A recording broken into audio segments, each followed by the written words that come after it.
Hello and welcome to this week's edition of CTN Community Update. After more than a decade of discussion, 3 cottages at the old state hospital in Anoka will be turned into housing for homeless veterans.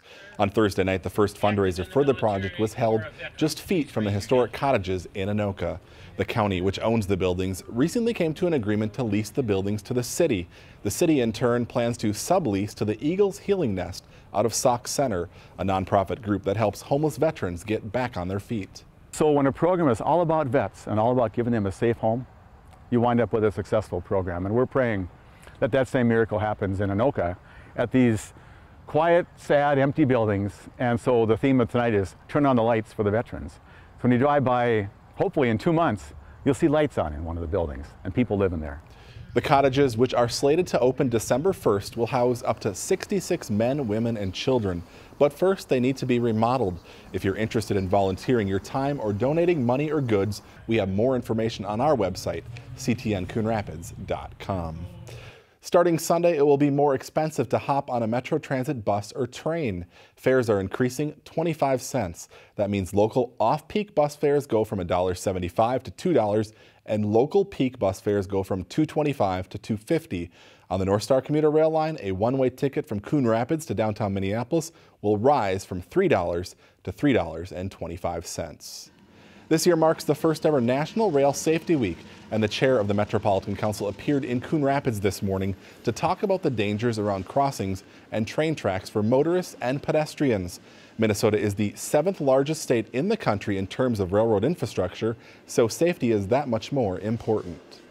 Just want to remind folks that when you see tracks, think train, that especially when you're coming across double tracks, that there's an opportunity for another train. If you think you've made it safely across one track, there's still an opportunity for another train to come. The double railroad crossing on Hanson Boulevard will soon see some major improvements. Next year, a bridge will be constructed over the tracks to separate cars and pedestrians from trains. Just 1 month after Honda received approval to build a new car dealership in Coon Rapids, Nissan is moving forward with plans to relocate right next door. Last week, the Planning Commission approved the site plan for Nissan to construct a 43,000 square foot building with more than 760 parking spaces on the west end of Gateway Drive. In August, Honda received site plan approval for their own project in the Gateway Commerce Center, which is located near Highway 10 and Hanson Boulevard. Currently, Nissan has a dealership on the north side of Highway 10 in the Riverdale area. As the hunt continues for the Coon Rapids American Legion to find a smaller building to operate out of, a church will call the current building home. Last week, the Planning Commission approved a conditional use permit for the North Star Community Church to turn the Legion building into a church. The church plans to make some minor cosmetic improvements both inside and outside of the building. The American Legion Post 334, which hopes to stay in Coon Rapids, plans to move out by the end of the year. 100%, that's the job placement number for construction electrician graduates from the Anoka Technical College last semester. So the Tech opened another section for new students this semester. CTN's Steve Antis has more on the electrician program's success. Make sure it gets lined up on the mark on the arrow. These students at Anoka Technical College are learning how to bend conduit. It's one of the tools they'll use often on the job in commercial construction. We've always had a very high placement rate. Instructor Terry Lemkel first taught the construction electrician program at Anoka Tech back in 1986. How's yours coming? At age 64, he came out of retirement to teach one semester. I kind of sort of missed all the students and the activity and stuff.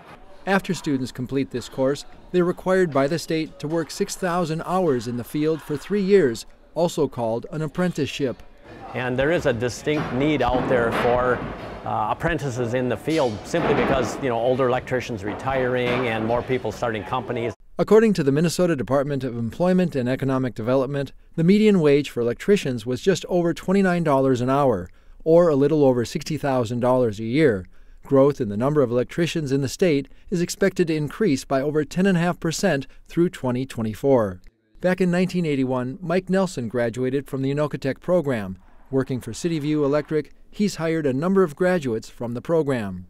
It's been a good relationship. I'm glad to have it and hope to continue it for years to come.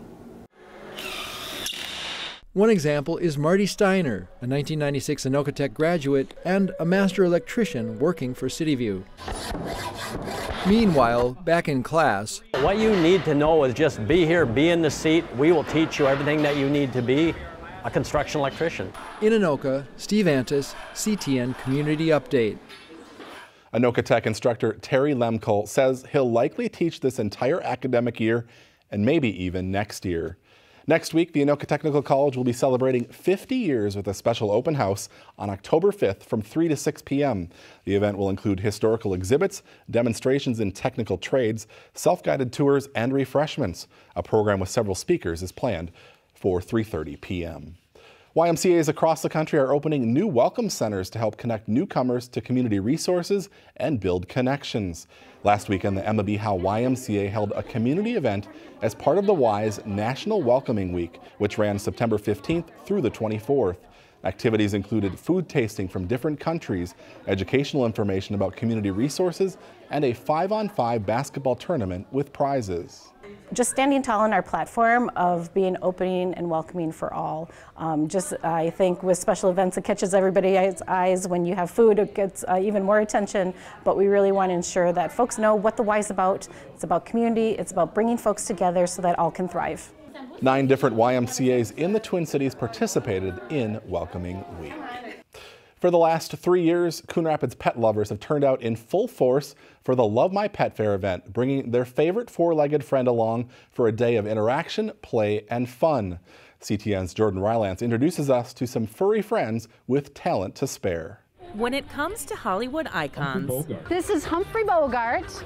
Few can top the Casablanca star, but this Humphrey is up for the challenge. We do canine dance, actually. So we dress up in costumes and we dance together. And with that performance, Humphrey Bogart claimed first place in the I Love My Pet Fair talent competition. He's looking at you, kid. From Bogart to paw art. Do you want a bow in his hair? And an area created just for kids. This year we have the Children's Activity Center, where we have all kinds of art going on. We have reading with Winnie the Pooh. We still have the paw art and face painting, and just to engage the whole family, not just the family dog, but the whole family. And that was our goal this year. Yes. One of the many highlights of the event was the performance by the Far Out Canine Flying Disc Experience, where the four-legged friends flipped for frisbees. It opens up such a huge world for a dog. When you take them out to events like this, they get to meet new people, they meet new dogs. There's all kinds of smells that we don't even know about that they're now open to, and it just makes their world bigger, and we're all for that. In a dog-eat-dog world, hey buddy, this event shows every dog truly has its day. For CTN Community Update, I'm Jordan Rylance.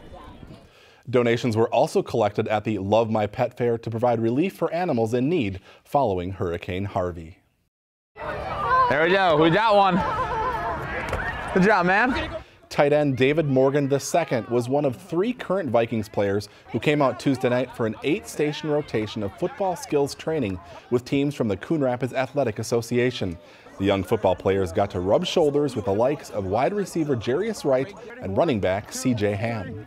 So it's our 4th year and the kids love it. Kids have a lot of fun. Parents have fun. I like because you get to meet all the new players and the drills are just really fun. The players worked their way around 8 stations for about 8 minutes each. In addition to the Vikings players, high school football players and a youth coach helped out at each station.